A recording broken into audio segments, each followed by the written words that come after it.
방금 읽은 본문을 가지고 여러분들과 함께 부르심은 사명이다 라는 제목으로 하나님 말씀 증거하도록 하겠습니다. 지난주에 이어서 오늘 말씀도 아모스에 있는 말씀을 통해서 여러분들과 함께 은혜를 나누고자 합니다. 오늘 말씀은 특별히 하나님께서 이 아모스라고 하는 선지자를 통해서 이스라엘 백성들에게 하나님의 심판을 예언하시는 말씀입니다.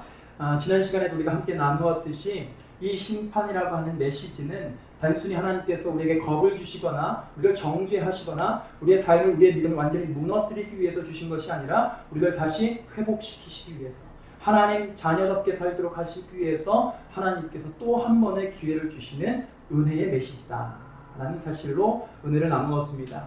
사실 오늘 있는 이 3장 전체에 있는 말씀도 어김없이 이스라엘을 향한 하나님의 심판의 메시지입니다. 이 메시지를 통해서 오늘 저와 여러분들이 함께 은혜를 나누고자 함은 이 심판 가운데서도 하나님의 다시 한번 기회를 주시고 돌이키기를 원하시는 하나님의 열망을 깨닫기를 원한다는 것입니다. 아멘이십니까? 우리 살면서 한 주간 살다 보면 사실 이 심판의 메시지를 들어야 할 그런 상황과 그런 현실에 놓일 때가 얼마나 많이 있는지 몰라요. 사실 이 아모스의 메시지가 당시 이스라엘 백성뿐 아니라 오늘 우리에게도 동일하게 우리 귀에 들려져야 하는 말씀인 줄 믿습니다. 아멘? 그러니 오늘 말씀을 통해서 우리가 함께 이 말씀 안에 담겨져 있는 하나님의 말씀, 하나님의 심정을 깨달아서 오늘 다시 한번 하나님께로 돌이키는 그런 은혜의 역사가 이 자리 가운데 있었으면 좋겠습니다. 특별히 오늘 말씀은 하나님께서 이스라엘 백성들을 이 심판에 대한 메시지 가운데 그들을 얼마나 아끼셨고 그들을 얼마나 끔찍히 사랑하셨는지에 대해서 이야기해주고 있습니다. 오늘 함께 읽었던 본문 3장 2절에 있는 말씀처럼 땅의 모든 족속 가운데 너희만을 알았다라고 하는 이 말씀처럼, 이 문구처럼 하나님은 그 수많은 민족 가운데서도 연약하고 보잘것없는 히브리 노예들, 이스라엘 백성들을 출애굽하셔서 그 이집트의 종살이에서 구원해내셔서 당신의 백성으로 불러주셨다는 거예요.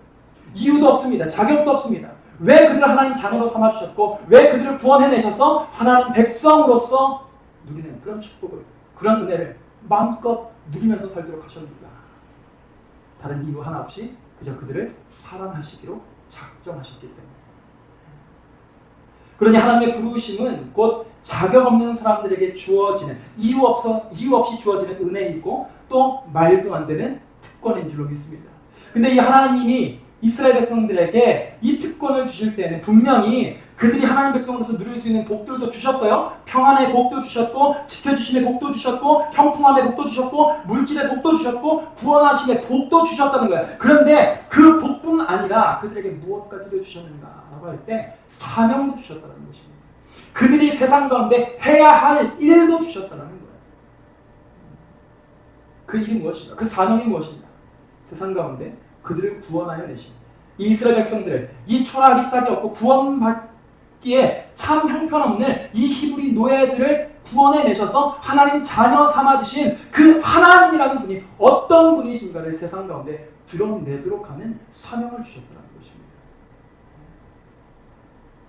그러니 하나님의 부르심은 곧 특권이면서 동시에 뭐다? 사명. 이 세상 가운데 하나님을 드러내야만 하는 사명이라는 것입니다. 그런데 이스라엘 백성들의 이 실패가 어디에 있습니까? 하나님 백성으로서의 축복은, 특권은 누리려고 하면서도 그들이 감당해야 되는 그 사명들에는 외면하더라, 회피하더라는 것입니다. 그들이 감당해야 되는 하나님이 세상 가운데 어떤 분이신지를 드러내야 되는 그 일에 대해서는 안일하게 반응하더라는 거예요. 관심 갖지 않더라는 것입니다. 오히려 하나님을 드러내야 할 영역과 하나님을 드러내야 할 자리에서 누구를 드러내는가? 자기 자신의 그 사리사욕을 드러내더라. 욕심으로 그득그득 차있는 자신의 연약함과 실패만 드러냈다는 것. 결국에 그들은 하나님의 부르심을 따라서 사명 감당하면서 하나님 드러내는 인생이 아니라 오히려 하나님의 영광을 가리우는 인생, 먹칠하는 인생 살게 되더라는 것. 그래서 본문 9절 후원 봅니다. 너희는 사마리아 산들에 모여서 그 성 중에 얼마나 큰 요란함과 학대함이 있나 보라 하라. 이 사마리아가 이스라엘의 수도예요. 북이스라엘의 수도예요. 그러니까 이스라엘 백성들이 이 하나님 드러내는 사명을 놓치니까 어떻게 돼요? 하나님을 모르는 백성들조차 야, 저 하나님의 도성, 하나님 백성이 그 수도라고 하는 그 사마리아를 보라. 얼마나 횡포가 있고 학대함이 있고 요란함이 있나 보자 라고 하는 그런 손가락질 받는 인생들이 되더라는 것입니다. 사명 놓치는 교회, 부르신 대로 살 수가 없더라는 거예요. 오히려 손가락질 받는 그런 인생 살게 된다는 것입니다. 오늘 하나님께서 우리를 부르신 이유가 있는 줄로 믿습니다. 저마다에게 그 부르신 사명대로 살도록 우리에게 계속해서 도전을 주시는 줄로 믿어요. 근데 그 가운데 우리가 그 도전 앞에 우리가 자꾸만 그 부르심의 그 사명을 감당하기를 주저한다면 어쩌면 우리는 세상 가운데 손가락질 받는 그런 인생으로 조금씩 퇴행하는 것일 수도 있습니다.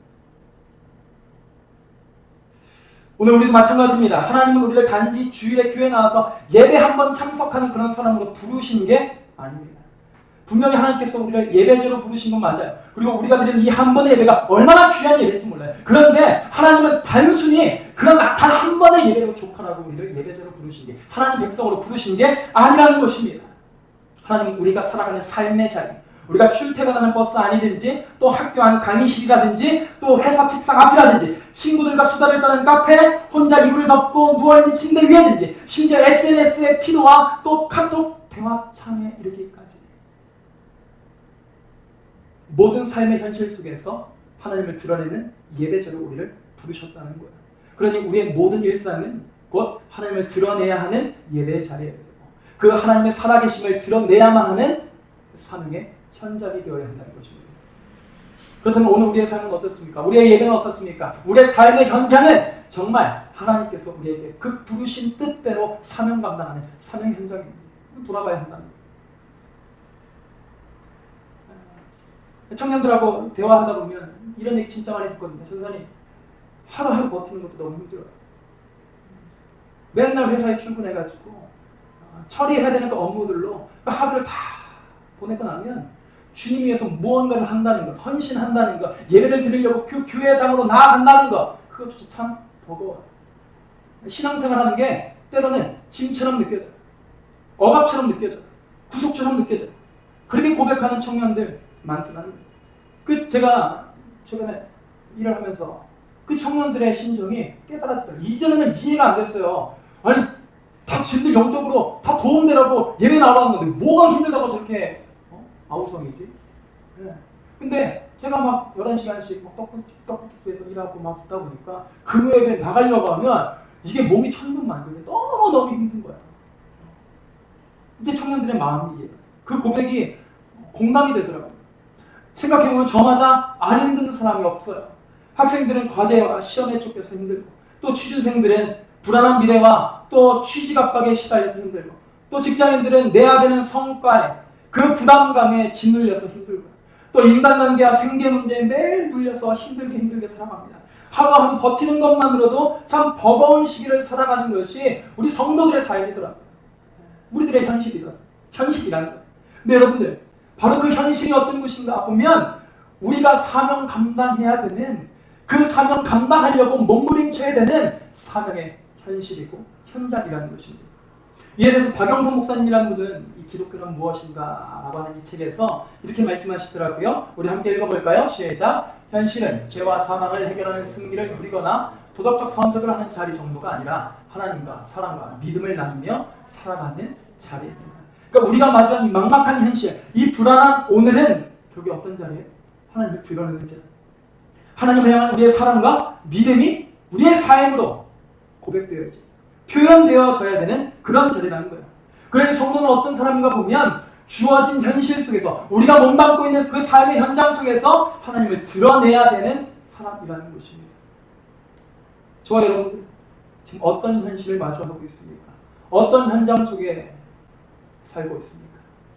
혹시 그 현장 속에서, 그 삶의 현실 속에서 일이 너무 많아서 취업 준비하느라 바빠서 이 문제만 해결되면 이라고 하면서 주어진 현실 속에서 사명 감당하기를 머뭇거리고 있지 않으십니까? 하나님 오늘 이 말씀을 통해서 우리에게 분명하게 말씀하십니다. 우리가 하나님 자녀로서 누리는 그 특권에만 안주하지 말고 우리가 감당해야 되는 사명으로 나오라. 그것이 우리에게 부담감을 줄지언정, 불편한 마음을 줄지언정 그 사명의 자리로 계속해서 거듭 나아가 우리에게 도전하신다는 거예요. 더 이상 미룰 수 없습니다. 언젠가가 아니라 바로 지금 이때에, 때론 믿음이 흔들리고 우리의 삶이 무너져 있을지라도 주어진 오늘이라고 하는, 지금이라고 하는 이 현실 속에서 하나님 드러내는 것이 우리의 사명인 줄로 믿습니다. 오늘 이 말씀을 통해서 우리가 어떻게 하면 그 부르심에 합당한 삶, 다시 말해서 우리가 주어진 현실 속에서도 어떻게 하면 하나님을 드러내는 그런 사명 감당하는 사명자로 될 수 있는가 함께 은혜를 나누려고 합니다. 그 첫 번째는 우리 하나님 말씀을 들어야 한다는 것입니다. 뭐라고요? 하나님 말씀을 들어야 네, 첫 번째. 우리가 어떻게 하면 사명 감당하는 삶을 살아갈 수 있는가? 하나님 말씀을 들어야 된다는 거예요. 왜 우리가 사명 감당하지 못하는가? 뒤집어서 생각해 보면 하나님의 말씀과 멀어져 있기 때문에, 하나님 말씀을 듣지 않으려고 하기 때문에 그렇다는 거예요. 자, 이스라엘 백성들이 사명을 잃어버렸다고 얘기했어요. 하나님을 드러내는 사명을 외면한 채 자기 욕심만 그득그득 드러내는 그런 인생을 살았다는 거예요. 그런 실패 속에 살아가고 있었다는 거예요. 그런 이스라엘 백성들에게 하나님 오늘 이 말씀을 통해서 도전하십니다. 본문 1절입니다. 이스라엘 자손들아, 여호와께서 너희에 대하여 이르시는 이 말씀을 들으라. 하나님께서 이제 이스라엘 백성들의 이 무너진 삶과 이 무너진 현실과 이 믿음을 이제 회복하시고, 그래서 그들로 하여금 다시 사명 감당하시는 그 길로 그들의 인생을 이끌어 가실 때 가장 먼저 주신 것이 무엇인가 보면 이제 이 말씀을 들으라, 말씀을 들으라는 도전을 주시더라고요. 그 말씀을 듣는 그 자리로 이스라엘 백성들을 인도하시더라는 것입니다. 그러니 무너진 사명은 어디서부터 회복되는가 보면 하나님 말씀을 듣는 데서 회복이 된다는 것입니다. 우리의 경험 잘 생각해보세요. 우리 한 주라도 말씀 듣지 않으면, 한 주라도 예배 자리에 안 나오면, 한 주라도 하나님 말씀 듣는 소홀해지면요, 우리 감당해야 될 그 사명 까먹습니다. 그 감당해야 되는 사명이 너무 버거운 짐처럼 느껴져서 그거 감당하는 것조차 너무 힘들어서 나중에 계속 회피해야 돼요. 그러니 무너진 사명을 회복하기 위해서는 하나님 말씀 듣는 자리로 계속해서 나아가야 된다는 거예요. 하나님은요, 말씀을 통해서 우리의 사명을 회복하시고 우리의 믿음을 회복하시는 줄로 믿습니다. 아멘이십니까? 그래서 그 유명한 작가예요. 프란츠 카프카라고 하는 이 작가가 책은 우리 내면에 얼어붙은 바다를 깨는 도끼다라는 그런 명언을 남겼어요. 근데 저는 이 명언을 읽을 때마다 이렇게 고쳐 읽습니다. 하나님 말씀은 굳어버린 우리의 마음을, 우리의 아집을, 우리의 자아를 깨는 도끼다. 하나님 말씀이 우리의 굳어져 있는 이 고집을, 이 단단한 아집을, 이 자아라고 하는 단단한 껍질을 깰 수 있는 도끼라는 거예요. 그 말씀만이 내 고집과 내 욕심과 내 의로 단단해진 마음을 깨트린다는 거예요. 그러니 하나님은 지금도 이 말씀을 통해서 우리의 단단해진 마음을 계속해서 부수시고 우리의 마음 가운데 균열을 계속해서 초래하십니다. 야, 지금 사명 감당해야지. 사명 감당하는 자리로 나아가야지. 그럼 말씀 듣는다는 건 무슨 의미인가? 단순히 어떤 소리를 듣는 건가? 제가 얘기하는 어떤 이런 얘기들을 여러분들의 귀로 청력으로 듣는 그런 차원의 말씀을 듣는다는 것을 의미하는가? 아니라는 거예요. 말씀을 듣는다는 건 내 감정과 계획, 기준을 다 하나님 앞에 내려놓는다는 것을 의미해요. 내가 옳다는 생각, 내 마음대로 살겠다는 그 고집을 멈추고 내 삶의 주도권을 하나님께 내어드리는 것, 그것이 말씀을 듣는다는 의미예요. 결국에 나를 내려놓을 때 하나님 말씀이 우리 귀에 들려요. 우리 마음이 들려요. 우리의 심령이 들려요. 오늘 말씀이 아모스를 보세요. 아모스가 어떤 사람인가 보니까 아모스는 평범한 목자였습니다. 뽕나무를 기르는 농부였어요. 다시 말해서 종교교육을 받지 않은 선지자도 아니었고 또 예언자도 아니었다는 거예요. 어떤 공인데 하나님의 말씀을 전하라고 사람들에게 인정받는 사람이 아니었다는 거예요. 그런데 그가 양을 치던 목자에서, 뽕나무를 기르던 농부에서 갑자기 하나님의 말씀을 대언하기 시작합니다. 근데 그 말씀들이 어떤 말씀들이에요? 다 이스라엘 백성들이 듣기에 싫은 말씀, 심판받는 말. 너는 그렇게 하면 다 죽어. 그렇게 하면 다 하나님 너네들 다 심판하신대. 그러니까 듣기 거북한 메시지라고. 근데 그 거북한 메시지라도 아모스는 군말하지 않고 가서 전하더라는 거예요. 그 무너져 있는 이스라엘 백성들 그 실상 가운데 너네들 그게 무너져 있는데 하나님이 지금 너네들 돌이키지 않으면 심판하신대. 이제 돌이켜야 된대. 라고 그렇게 얘기하더라는 거예요. 어떻게 해서 그렇게 아모스가 예언자도 아니고 선지자도 아닌데도 불구하고 그 사명을 감당할 수 있었는가? 자신의 계획, 자신이 농부이든 목자이든 상관없이 자신의 자격도 다 내놓고 심지어 자신이 양떼를 지키고 또 그 뽕나무를 기르고 있는 농부지만 말씀해 보니까 그냥 10대 마리 키우는 그런 목자가 아니에요. 뽕나무도 그냥 몇 그루 심어서 이렇게 기르는 그런 소작농이 아니더라고요.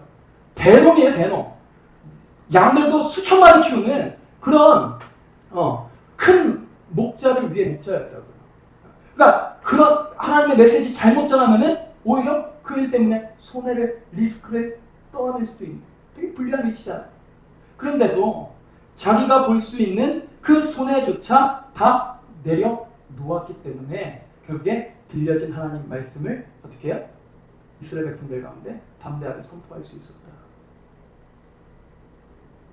그러니까 결국에 말씀을 듣는 사람은 어떤 사람인가 보면 하나님 앞에서 자기 자신을 내려놓는 사람, 내어놓는 사람이 말씀을 듣는 사람이에요. 반대로 자기 생각과 감정으로 가득 찬 사람은 아무리 성경 읽어도 아무리 설교를 들어도 하나님 말씀 못 듣습니다. 사람들과 대화하다 보면 자기 억울함과 상처에 사로잡혀서 어떤 말도 들으려고 하지 않는 사람들, 그런 모습들 왕왕 보게 됩니다. 근데 신앙생활에서도 마찬가지라는 거예요. 기도해도 말씀을 읽어도 설교를 들어도 하나님의 말씀이 들리지 않는다라고 고백하는 사람들이 참 많아요. 근데 왜 그런가 보면 여전히 자기 안에 내 감정이 너무나 중요하고 내 생각으로 가득 차 있고 내 의로 가득 차 있고 내 필요로 가득 차 있기 때문에 하나님 말씀이 들리지 않다는 거예요. 그러니까 하나님 말씀이 주어지지 않아서 하나님 말씀하지 않아서 말씀이 들려지지 않는 것이 아니라 그들의 생각으로 그들의 감정으로 그들의 계획으로 그들의 의로 가득 차 있기 때문에 하나님 말씀이 들리지 않더라는 거예요. 내 안에 내가 가득 차 있는 사람은 하나님 말씀이 들어도 들리지 않는다는 거죠. 요나의 삶이 그랬잖아요. 하나님 요나에게 네가 원수라고 생각하는 니느웨에게 가서 하나님 내 말씀을 전해. 내 말 전해. 내 복음을 전해. 그러니까 요나가 어떻게 해요? 도망치죠. 왜 그렇습니까? 니느웨를 향한 그 분노가 하나님 말씀보다 더 가득 차 있었기 때문에 자신이 그 하나님 말씀에 순종해서 정말 니느웨에 가서 하나님의 복음을 전했을 때 그로 인해서 얻을 수밖에 없는 그 손해들이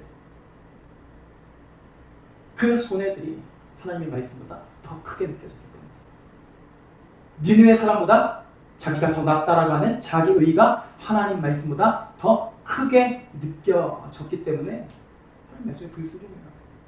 예언자라고 하지만 하나님의 종이라고 하지만서도 그 들려진 말씀 들렸는데 들려진 사람답게 행동하지 못하고 어떻게 돼요? 다시스로 도망가죠. 다시스로 도망갑니다. 결국에 요나는 하나님이 세우신 예언자였지만 사명을 외면하는 인생을 살았다는 거예요. 그러니 말씀을 듣지 않으면 사명자로 살 수 없을 뿐만 아니라 사명자가 아니라 도리어 사역자라고 해도 어떤 인생 된다? 도망자가 되는 인생 됩니다. 도망다니는 인생 된다. 하나님 말씀에 순종하 하나님 말씀 듣는 거 너무 부담스러워요. 이제 안 듣고 싶어요. 그렇게 자신의 귀를 막으면서 도망다니는 인생 살게 된다는. 오늘 우리의 삶은 어떻습니까? 오늘 우리의 삶은 어떻습니까? 우리도 요나처럼 말씀을 듣지 않고 있는 그런 시대를 살아가고 있는지 한번 돌아봐야 돼. 살고 있지는 않은지 한번 돌아봐야 돼. 우리 사회를 가리켜서 흔히들 소비 사회라고 합니다. 한 사회학자가 이렇게 풍자하더라고요. 우리 사회를 나는 쇼핑한다, 고로 존재한다. 그러니까 우리는 내 존재의 의의와 내 존재의 가치와 내 존재의 목적을 어디에서 발견하는가? 소비하는 거예요. 그러니까 사람들이 자꾸만 뭔가를 소비할 때도 좋은 거, 누가 보기에도 참 좋은 거, 내가 보기에도 참 좋은 거, 남들이 참 부러워할 만한 거, 그런 것들을 자꾸 소비하려고 하죠. 근데 이 말은 단순한 유머가 아니라는 거예요. 하루라도 뭔가를 소비하지 않으면 입에 가시가 돋는 우리 세대의 실상을 보여주는 되게 솔직한 명제라는 거예요. 거울과 같은 명제라는 거예요. 그러면 한번 여러분 핸드폰 켜가지고 여러분들 문자 메시지로 온 그 결제 메시지 한번 보세요. 이번 한 주간 얼마나 많은 것들을 소비하면서 살아나 한번 보세요.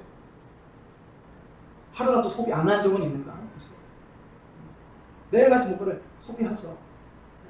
그런데 중요한 건, 근데 문제는 무엇인가? 이 소비 사회 속에서 우리의 신앙생활도 소비된다는 거예요. 하나님의 말씀조차 소비재처럼 다루어진다는 거예요. 하나님의 말씀을 소비하는 그런 사회를 우리는 살아가고 있다는 겁니다.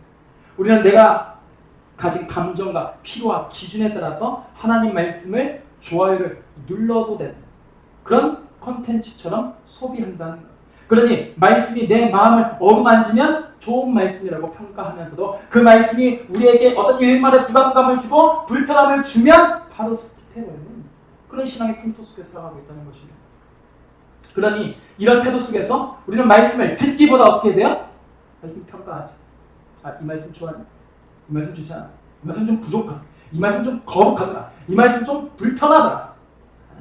젊을 때는 그런 불편한 말씀도 들어야 되지만 요즘같이 힘든 실정에 그런 말씀 너무 힘들어. 그리고 말씀에 대해서 듣지 않고 평가질만 하는 건 어떻습니까? 저마다 사명 감당하려고 하기보다 그 사명들 다 평가해요.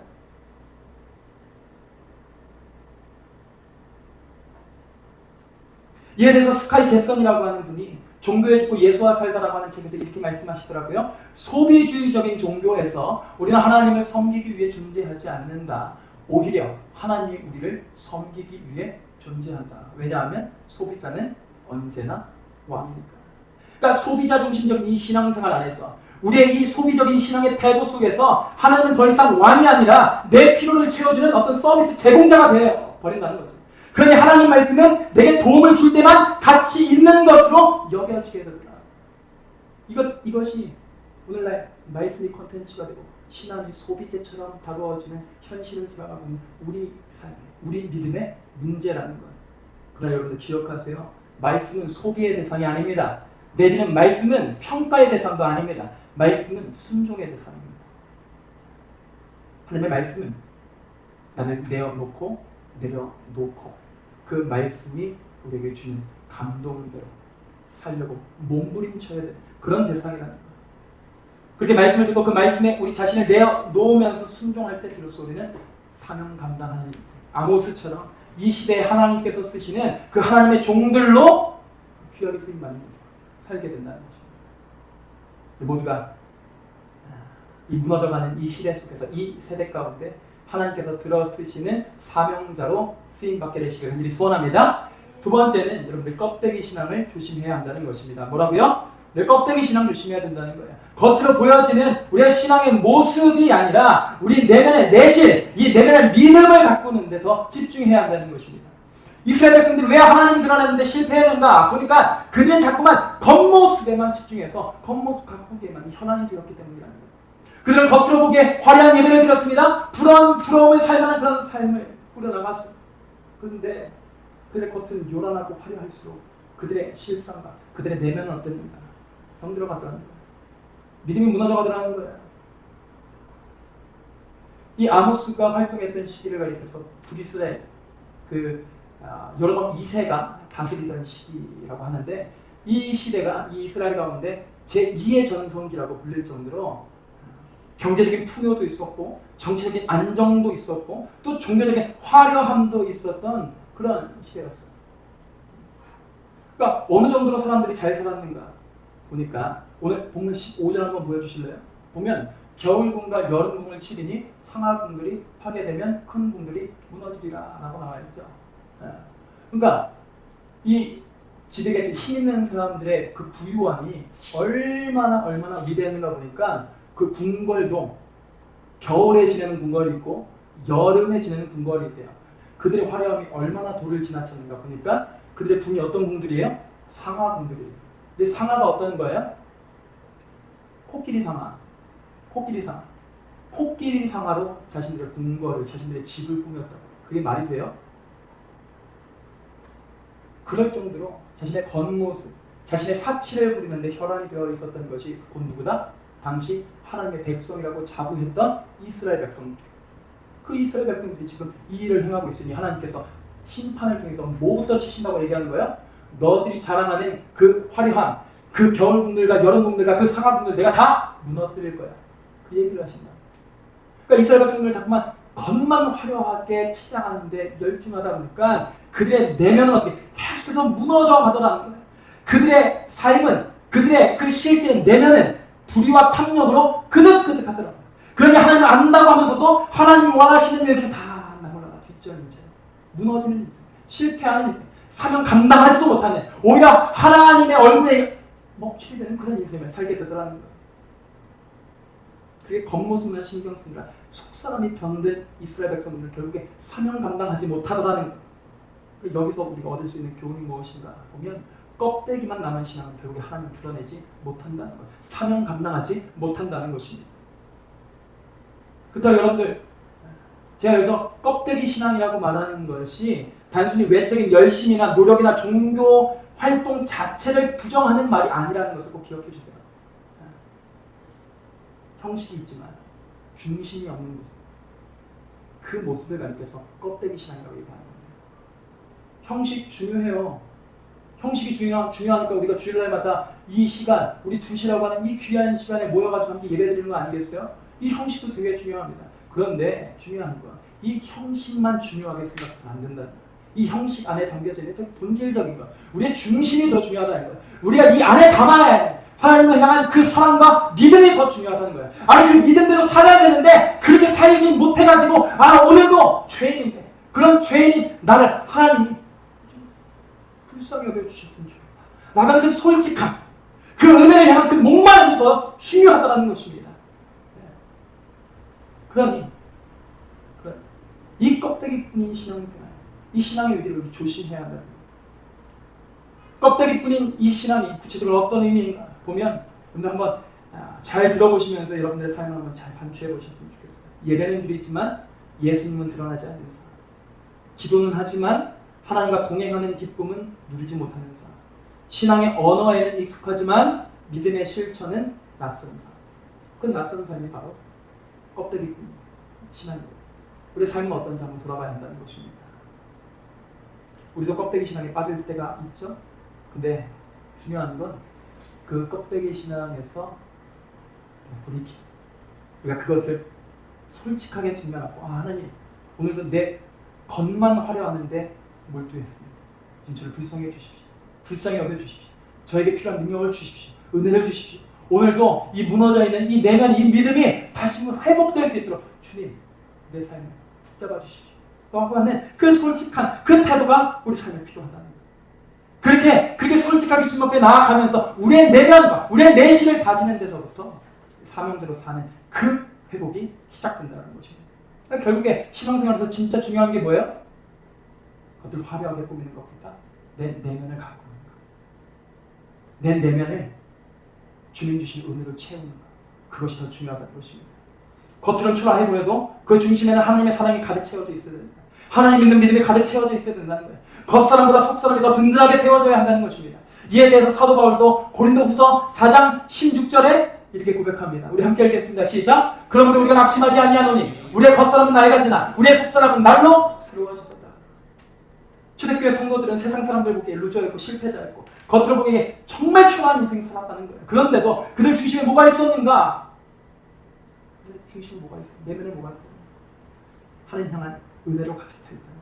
하나님 주시는 소망으로 가득 차 있었다는 것입니다. 그러니 겉은 연약해 보이고 겉은 계속 낡아져 가는 것처럼 보여도 그들 안에 있는 소망을 통해서 예수님이 드러나시더라는 거예요.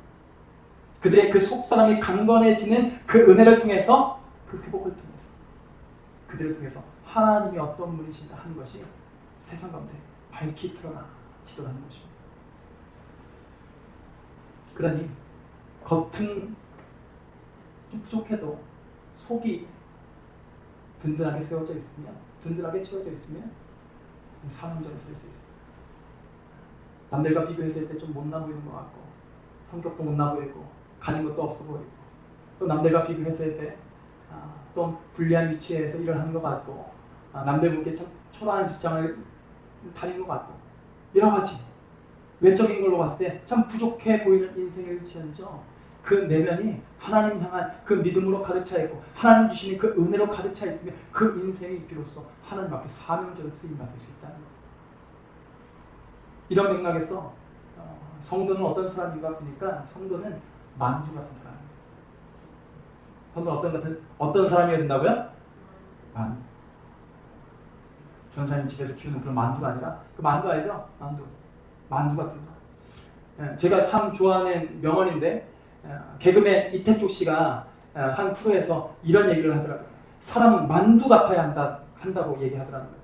그러면서 말을 이렇게 하더라고요. 만두가 겉으로 보면 피가 부드럽잖아. 그래서 이 녀석이 좀 힘이 있겠어 했는데 한 입 깨무는 순간 그 안에 뜨거운 것들이 팍 터져. 밖은 부드럽고 안은 강하게. 근데 사실 그게 힘들 수도 있어요. 그러면은 속이 강할 필요는 없고 속이 뜨거우면 돼. 나만의 어떤 열정이라든지 겉은 부드럽고 약해 보여도 돼. 속이 그래야 돼. 뜨거워야 돼. 이 영상을 보는데 우리 그리스도인들이 우리가 사명자로서 살면서 어떤 인생을 살아야 되는가 깨달아져요. 겉은 약해 보여도 괜찮다는 것. 그 중심에 뭐만 있으면 된다? 하나님이 주시는 그 뜨거운 사랑 가득 차 있습니다. 그리고 그 사랑을 통해서 우리 안에도 주님 향한 그 뜨거운 그 사랑이 가득 채워져 있습니다. 그리스도인의 진짜 힘은 외적인 완벽함에 있는 것이 아니라 그 하나님이 뜨거운 사랑으로 채워주시는 든든한 내면에 있다는 것. 그러니 속사람이 하나님이 채워주시는 그 은혜와 사랑으로 가득 차 있을 때 우리는 비로소 사명자로 세워줄 수 있는 줄 믿습니다. 그러니 오늘 이 도전 가운데 하나님 오늘 우리의 속사람을 채워주십시오. 우리의 속사람을 하나님께서 원하시는 그런 인생으로 그런 모습으로 그런 그릇으로 든든하게 거룩하게 정결하게 빚어가 주십시오. 그런 결단과 그런 고백으로 나아가야 한다는 것입니다. 이런 견지에서 우리의 속사람을 날로 날로 새롭게 할 수 있는 것, 더 든든하게 세워갈 수 있는 것은 결국에 우리의 의지의 차원에 있는 것이 아니라 우리의 속사람을 건강하게 세워주시는 성령 하나님의 능력이 있다는 것. 아멘? 네. 우리가 아무리 결단하고 우리가 아무리 결연한 노력으로 정결하게 살아야지 내 속사람을 단련시켜야지 또 그렇게 살 수가 없다고 넘어진다고. 그러니 그 넘어짐의 자리에서 우리는 누구를 붙들어야 되는가? 우리의 속사람을 건강하게 하시고 강건하게 세워가시는 성령님을 붙들어야 됩니다. 그래서 에베소서 3장 16절입니다. 그의 영광의 풍성함에 따라 그의 성령으로 말미암아 너희 속사람을 능력으로 강건하게 하시오며. 성령 하나님만이 우리 이 속사람을 강건하게 하시는 분이다. 그러니 우리가 우리의 내면이 무너질 때마다 우리의 속사람이 무너져서 사명 감당하기를 주저할 때마다 우리는 누구를 붙들어야 되는가? 성령 하나님. 오늘도 내 속사람이 무너져 있습니다. 내 속사람, 내 내면 안에 여전히 나밖에 모르는 탐욕으로 가득 차 있습니다. 내 이 연약함을 주님 불쌍히 여겨주시고 주님께서 원하시는 그릇을 빚어가실 때 필요한 능력으로 채워주십시오. 은혜로 채워주십시오. 내 이 안에 주님 향한 그 사랑이 그 목마름이 가득 차 있을 수 있도록 성령 하나님 오늘도 제 삶, 제 생각에 제 마음을 좀 붙잡아 주십시오. 이렇게 기도하면서 나아가야 된다는 것입니다. 아멘이십니까? 그런 여러분들 중에 겉으로는 멀쩡해 보일 수 있어요. 네? 겉으로는 여러분 다 멀쩡해 보일 수 있어요. 저나 여러분들이나 다 괜찮아 보일 수 있어요. 그런데 말씀 앞에 하나님 앞에 무너져 있는 성도들 분명히 있을 거란 말이죠. 그럴 때 여러분들의 겉모습을 보면서 그래도 내가 저 사람보다 좀 나으니까 이 정도는 괜찮겠지.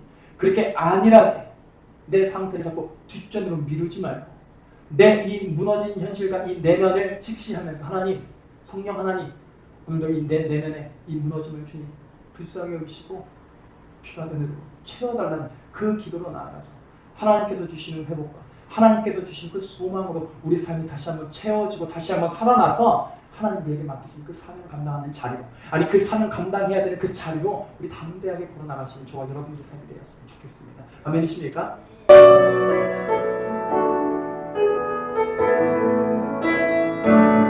하나님의 부르심에는 후회하심이 없네. 내가 이 자리에 선 것도 주의 부르심이야. 하나님의 부르심에는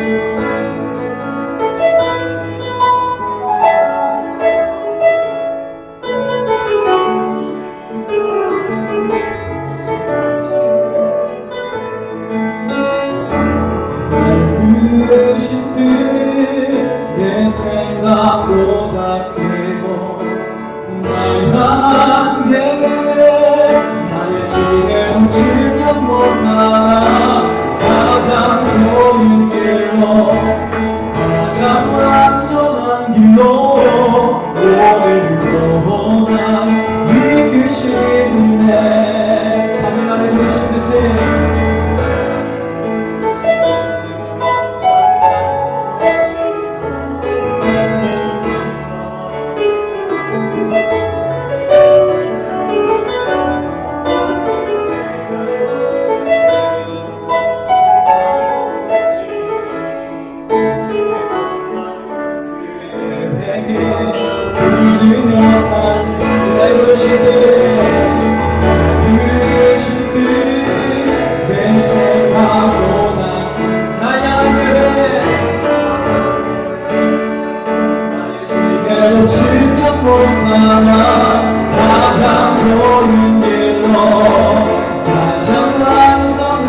너